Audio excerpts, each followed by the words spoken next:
Hello and welcome. Today we're going to hit pause and take a quiet, thoughtful look at a really specific moment in time. That day that serves as the gateway to Christianity's most sacred week. Let's really dive into what makes this period of reflection so unique.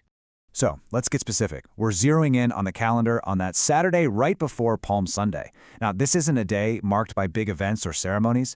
Instead, it's presented as this space for quiet anticipation. Like taking a deep breath right before the profound journey of Holy Week really kicks off. And right there, that's the central idea for today. After weeks of Lenten practices, fasting, praying, serving others, the guidance completely shifts. The call is no longer about doing anything at all. It's about being still. It's this really powerful transition from an active journey to a moment of deep internal reflection. All right, so let's begin right there with that reflection.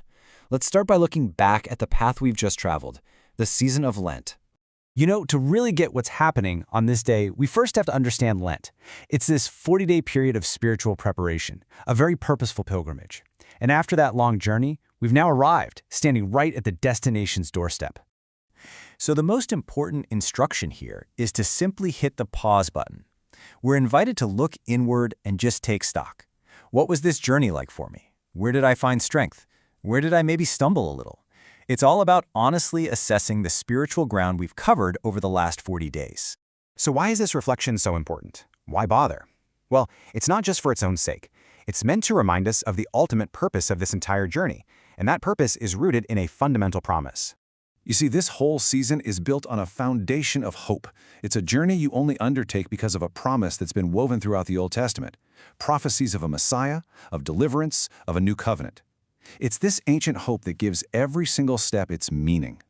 And here's where it all connects. This quote explains it perfectly. Those ancient promises from the Old Testament find their ultimate fulfillment in the events of the New Testament that we're about to commemorate.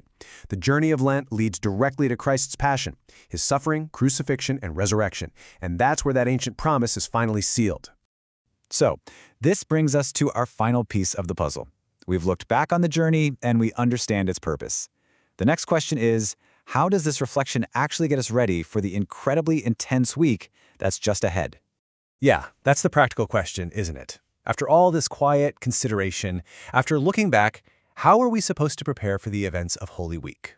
And the answer couldn't be more simple, but it's also incredibly profound. It's not another complex ritual. It's not another demanding task.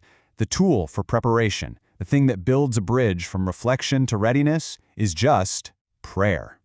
The prayer itself starts with this incredibly humble request. It's basically an admission that we can't make ourselves ready on our own. It's a plea for divine help, to open our hearts to what's coming, to make them truly receptive to the mystery. And this just brilliantly illustrates the ultimate goal. The request isn't to just be a spectator, to watch the events of Holy Week from a safe distance. The prayer is to be drawn into them, to participate in the saving mystery on a personal, transformative level. Amen. And with that one simple word, the preparation is sealed.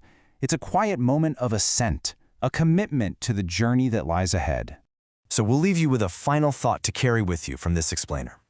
As we stand on this threshold, what does it truly mean for you, personally, to move beyond just observing and to be drawn into the very heart of this sacred story?